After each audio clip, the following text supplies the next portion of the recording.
ஆண்டாள் திருவடிகளே சரணம். ஸ்ரீமதே ராமானுஜாய நமக. ஸ்ரீமதே நிகமாந்த மகாதேசிகாய நமக. அனைவருக்கும் அடியேனுடைய பணிவான நமஸ்காரம். பாவையின் விழியில் பல தித்திக்கும் திருநாமங்களை நம்ம அனுபவிச்சுட்டுருக்கோம். இன்றைய பாசுரம் தித்திக்கும் பாசுரம். இந்த பாசுரத்தில் எம்பெருமான கூடாரை வெல்லும் சீர் கோவிந்தான்னு திருநாமம் இட்டு அழைக்கிறா ஆண்டாள். நாமும் அந்த தித்திக்கும் கோவிந்த நாமத்தை சொல்வோமே.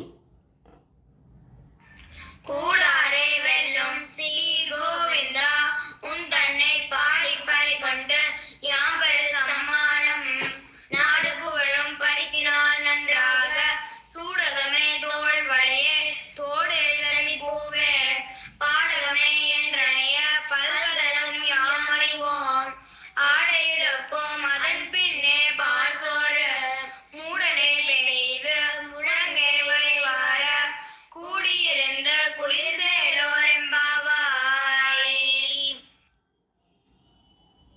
இந்த பாசுரத்தில் எம்பெருமான சீர் கோவிந்தன் அப்படின்னு அழைக்கிறா ஆண்டாள். சீர் அப்படின்னா சீர்மை அப்படின்னு அர்த்தம். அதாவது நல்ல குணம் படைத்தவன். எப்பேற்பட்ட குணம் அப்படின்னா கூடாரை வெல்லக்கூடிய குணம்.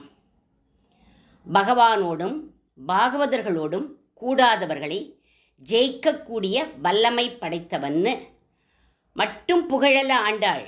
இந்த வாக்கியத்துக்குள்ள வேறொரு அர்த்தத்தையும் புதைச்சி வச்சிருக்கா. அது என்ன அப்படின்னா கூடினவர்களிடத்தில் தோற்பவன், அவர்களிடத்தில் தோற்று அவர்களை ஜெயிக்க வச்சு மகிழக்கூடியவன். அவனுடைய சௌசீல்ய சௌலபியாதி குணங்களை சொல்கிறா ஆண்டாள் இந்த இடத்துல. ராமகிருஷ்ணாதி எம்பெருமான்கள் இந்த குணத்திற்கு பொருத்தமானவர்கள். ராவணனையும் கும்பகர்ணனையும் தன்னுடைய வீரங்கிற குணத்தை காட்டி வென்றார் ராமர். தாடகை சுபாகுவை அம்பால வென்றார். சூர்பனகையை அழகால வென்றார். ஆனால் சீதா பிராட்டி கிட்ட தோற்று அவளை ஜெயிக்க வச்சுட்டார். அசோகவனத்தில் பிராட்டியை பார்த்தார் ஹனுமான். தான் ராமதூதன் அப்படின்னு சொல்லிக்கிற போது சுவாரஸ்யமான அந்தரங்கமான அடையாளத்தை ராமர் சொன்னார்னு சொல்லி அதை சீதா பிராட்டி கிட்ட சொல்கிறாராம். அதை பெரியாழ்வார் அனுபவிக்கிறார் ஒரு பாசுரத்தில். அல்லியம்பூ மலர்கோதாய் அடிபணிந்தேன் விண்ணப்பம் சொல்லுகேன் கேட்டருளாய் என் துடைக்கண் மடமானே எல்லியம் போது இனிதிருத்தல் இருந்ததோர் இடவகையில் மல்லிகை மாலை கொண்டு ஆங்கு அமர்ந்ததோர் அடையாளம்.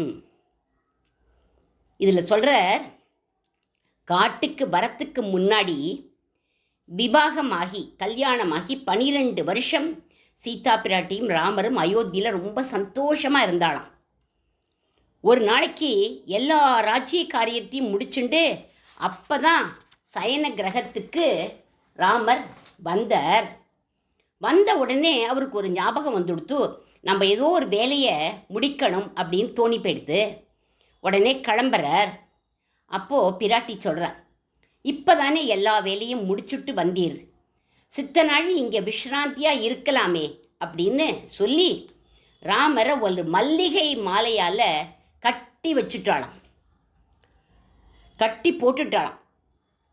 அதை ஆழ்வார் சொல்கிறார், மல்லிகை மாலை கொண்டு அங்கு ஆர்த்ததும் ஓர் அடையாளம் அப்படிங்கிறார். இதை மல்லிகை மல்லிகை மாலையால் கட்டி போட்டியேம்மா, அதை அறுத்து எரிய எத்தனை நாழி ஆகும் ராமனுக்கு அப்படின்னு கேட்குறார் பெரியாழ்வார். ஆனால் மாவீரனான அவன் நீ கட்டின மல்லிகை மாலைக்கு தோத்து கட்டுப்பட்டு இருந்தான். பிராட்டியுடைய அழகுலையும் பேச்சிலையும் குணத்திலையும் தோத்து உட்காண்டிருந்தார். ஆக ராமர் கூடாரை வெல்பவர், கூடினவர்களிடத்தில் தோற்பவர் அப்படின்னு தெரிகிறது. இதே சீர்மை கண்ணபிரானுக்கும் உண்டு. கம்சாதி அசுரர்கள் பூபாரத்தை அதிகமாக்கினா கூடாத கம்சன், ஜராசந்தன், நாகாசுரன் இப்படி அத்தனை பேர்களையும் வென்றான் கோவிந்தன். தேவர்களில் இந்திரன் அபச்சாரப்பட்டான், அவனை வென்ற கோவிந்தன். பிரம்மமோகன லீலையில் பிரம்மாவை மடக்கி காலில் விழ வச்ச கோவிந்தன். நந்தகோபரை ஒரு தடவை வருணன் கொண்டு போயிட்டான், அவனையும் காலில் விழும்படி பண்ணின கோவிந்தன். காட்டுத்தீயை அள்ளி குடிக்கிற வியாஜ்யத்தில் அக்னி தேவனையும் அடக்கின கோவிந்தன். சாந்திபினியோட பிள்ளைய மீட்கிற போது யமனையும் அடக்கிய கோவிந்தன். பாணாசர யுத்தத்தில் சிவபெருமான பரிவாரத்தோட ஓடவிட்ட சீர் கோவிந்தன். அர்ஜுனனோட வைகுண்ட லோகத்துக்கு போய் அவனையும் அழைச்சிண்டு போய் ஒரு பிராமணர் இழந்த குழந்தைகளை மீட்டு வைகுண்டநாதனையும் தன்னுடைய அழகுனால மயக்கி வென்ற கோவிந்தன். உலகத்தையே அடக்கின மன்மதனையும் ராசக்கிரீடையில் அடக்கிய கோவிந்தன். இப்படி கூடாரை வென்ற கோவிந்தனான கண்ணன் கூடின பீஷ்மர்கிட்ட தோத்து போயிட்டான். அவர் சபதத்தில் ஜெயிக்கணும்னு தேர் சக்கரத்தை தூக்கிண்டு அவரை அடிக்கிற மாதிரி ஓடி தோற்றானான். திருதர் ரத சரணகன்னு கண்ணன் துள்ளி ஓடுறான். அந்த ரத சக்கரத்தை எடுத்துண்டு சிண்டு அவிழ்ந்தது தெரியல. அந்த சமயம் மேலே போட்டுண்டு இருந்த உத்திரியம், அதாவது உத்திரியம்னா துண்டு, அது கீழே விழுந்தது தெரியல. கோபத்தோடு ஓடி வரான் பீஷ்மரை அடிக்கணும்னு. சுகபிரம் ரிஷி சொல்கிறார், கதோத்தரீயகா அப்படிங்கிறார், ஒரு வாக்கியம் போடுறார். கண்ணனை இந்த கோலத்தில் பீஷ்மர் பார்த்தார். அவன் ஓடி வர அழக ரசிக்கிறார். உத்திரியம் கீழே விழுந்தது அர்ஜுனனுக்கு ஜெயம், ஜெயக்கொடியா உத்திரியத்தை போட்டுட்டு வந்தான் அப்படிங்கிறார். கதோத்தரீயகா தன்னுடைய ரதத்தில் வேற ஒருத்தன் சாரதியாக உட்காந்துடக்கூடாதுங்கிறதுக்காக அந்த உத்திரியத்தை தேரில் போட்டுட்டு வந்தான். கதோத்தரீயகா. இங்கே ஆள் போயிட்டானோன்னு நினச்சி குதிரை அடங்காமல் போயிடக்கூடாதுங்கிறதுக்காக கண்ணபிரான் இருக்கான்ங்கிற மாதிரி இருக்கட்டுமே அப்படின்னு உத்திரியத்தை போட்டுட்டு வந்தான். கதோத்தரீயகா. கண்ணன் இல்லாத சமயமாக அர்ஜுனன் பேரில் யாராவது பானத்தை போட்டுட போகிறாளே அப்படின்னு இந்த உத்திரியம் அர்ஜுனனுக்கு பாதுகாப்பாக இருக்கட்டுமே அப்படின்னு அந்த உத்திரியத்தை போட்டுட்டு வந்தான். கதோத்தரீயகா. கண்ணன் இல்லாமல் போனால் கூட என் உத்திரியம் சாரத்தியம் பண்ணும் அப்படின்னு காட்டுறானா கதோத்தரீயகா. ஏதோ பஸ்திரத்தை மேலே போத்திண்டு மறைமுகமாக வந்து அடிச்சுட்டானோ அப்படின்னும் இல்லாமல் வந்தது கிருஷ்ணன் தானும் மகாலட்சுமியுடைய கடாட்சம் வரணும், கடாட்சம் பீஷ்மருக்கு கிடைக்கட்டுமேங்கிறதுக்காகவும் உத்திரியத்தை போட்டுட்டு வந்தான். கதோத்தரீயகா. இப்படி ஓடி வர கண்ணனை பார்த்தார் பீஷ்மர். ஆனந்த கண்ணீர் பெருக கைகளை கூப்பிண்டு, ஹே ஹே ஹீ புண்டரீகாட்சா, என் தாமரை கண்ணா வா வா அப்படிங்கிறார். உடனே அர்ஜுனன் துள்ளி குதிச்சான் ரதத்திலேருந்து. கிருஷ்ணனை இறுக கட்டிண்டு, கண்ணா வா வா, நீ ஆயுதம் எடுக்கக்கூடாது, உன் சபதத்தை நீ நிறைவேற்று கிருஷ்ணா, ஆயுதத்தை கீழே போடு கண்ணா அப்படின்னு அவனை பிடிச்சி இழுக்கிறான் அர்ஜுனன். கண்ணனோ என்னை விடுடா, நான் ஆயுதத்தோடு போவேன் அப்படின்னு ஓடுறான். ஆயுதத்தை விடணும்னா விட்டுருப்பான், விடலை. ஏன்னா இந்த காட்சியை பீஷ்ம பிதாமகர் பார்க்கணும் அப்படின்னு ஆசைப்பட்டானான். கண்ணா, நான் பண்ணின சபதத்தை காப்பாற்றிட்ட, ஆனால் நீ உன்னுடைய சபதத்தில் தோத்து போயிட்டேன்னு கண்ணீர் விடுறார் பீஷ்மர். பக்தனுக்காக விட்டு கொடுத்த கோவிந்தன். ஆக கண்ணனும் கூடாரை வெல்பவன், கூடியவர்களிடத்தில் தோற்பவன்னு தெரியறது. இனி கோவிந்த சப்தத்துக்கு பல அர்த்தங்கள் உண்டுன்னு சொல்கிறது சாஸ்திரம். காம் இந்ததே இதி கோவிந்தக, காம் இந்தயதீதி கோவிந்தக. கோ அப்படின்னா அஸ்திர சஸ்திரங்கள் அப்படின்னு அர்த்தம். விஸ்வாமித்திரர் அஸ்திர சஸ்திரங்களை எல்லாத்தையும் ராமார்ப்பணம் பண்ணிட்டார். எல்லா அஸ்திர சஸ்திரங்களும் ராமர் அடைஞ்சுட்டார். அதனால ராமர் கோவிந்தன். கோ அப்படின்னா நல்ல வாக்கை உடையவன்னு ஒரு அர்த்தம். யாராவது துக்கத்தில் இருந்தால் வருத்தப்பட்டான்னா அந்த துக்கம் பறந்து போயிடும். எப்போ? ராமரோட போய் உட்காந்து பேசினா. அதனால தான் ராமரை கோவிந்தன் அப்படின்னு அழைக்கிறோம். கோ அப்படின்னா பசு, பசுக்களை மேய்த்தவன், பசுக்களை ரட்சிப்பவன் கிருஷ்ணன். அதனால கண்ணனுக்கும் கோவிந்தன் அப்படின்னு பேர். அதை ஆழ்வார் சொல்கிறார்.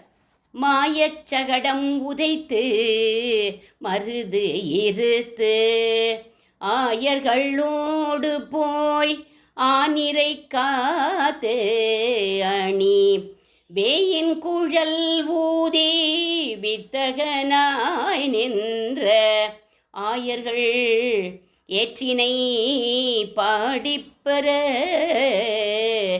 ஆனிரை மேய்த்தானை பாடிப்பற அப்படின்னு கோபாலனை பெரியாழ்வார் துதிக்கிறார். பசுக்களுடைய தலைவி காமதேனு, அவதான் கோவிந்தாங்கிற டைட்டில் கண்ணனுக்கே கொடுத்தாளாம். கோவர்த்தன மலையை கொடையா தூக்கி பிடிச்ச போது இந்திரன் தன்னோட தப்பை உணர்ந்தான். கோபாலனுக்கு காமதேனுவோட பால்னால பட்டாபிஷேகம் பண்ணான் அந்த இந்திரன். அதை கோவிந்த பட்டாபிஷேகம் அப்படின்னு சொல்கிறது பாகவதம். பவித்ராணாம் ஹி கோவிந்தக பவித்ரம் பரமுச்சியதே புண்ணியானாமபி புண்ணியோசௌ மங்களானாச்ச மங்களம் அப்படின்னு கோவிந்த நாமம் பரம பவித்திரமானது, மங்களகரமானது இந்த கோவிந்த நாமம்.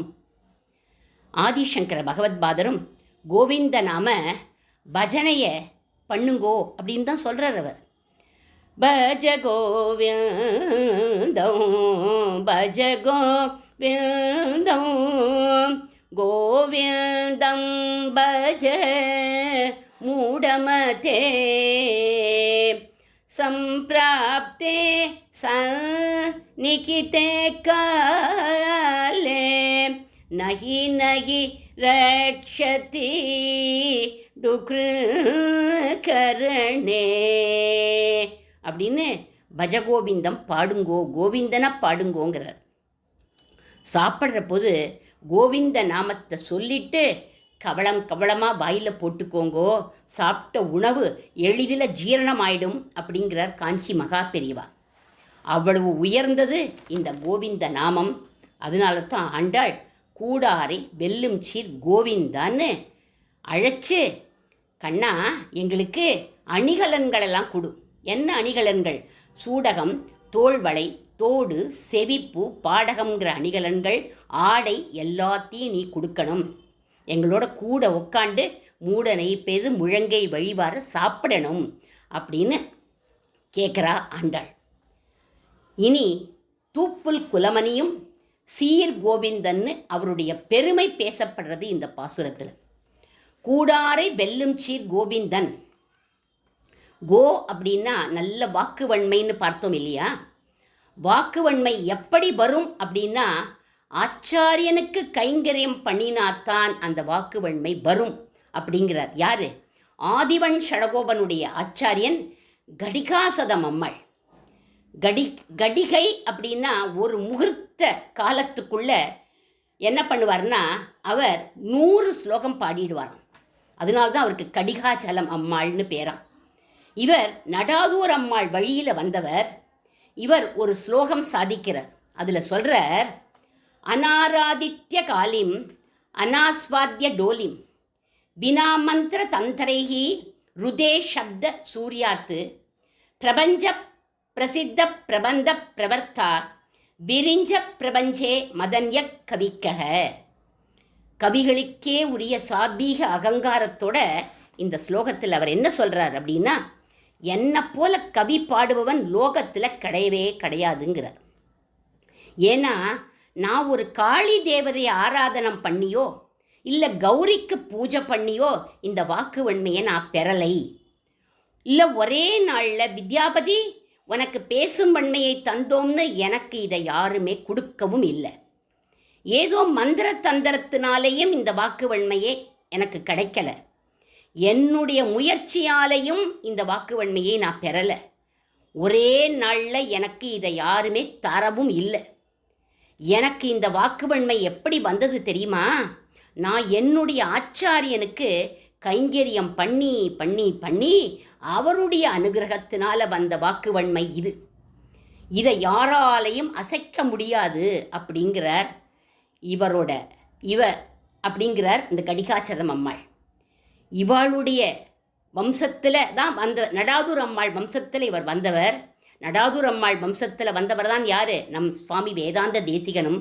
அவருக்கும் இதே வாக்குவன்மைக்கு கேட்கணுமா? அவருக்கும் வாக்குவன்மை உண்டு. எப்படி அப்படின்னா, ஒரு தடவை தை மாதம் 5ஆம் நாள், இது வரப்போகிறது இப்போ, அடியவருக்கு மெய்யனாகிய தெய்வநாயக பெருமாள் பெண்ணை ஆற்றுக்கு எழுந்தருளி மகோத்சவம் கண்டருள்வர். உற்சவம் சேவிக்க சுவாமி தேசிகரும் அங்கே போனார். ஒரு தடவை அங்கே பௌத்தாள் 4 பேர் நின்றுட்டு இருந்தாளாம்.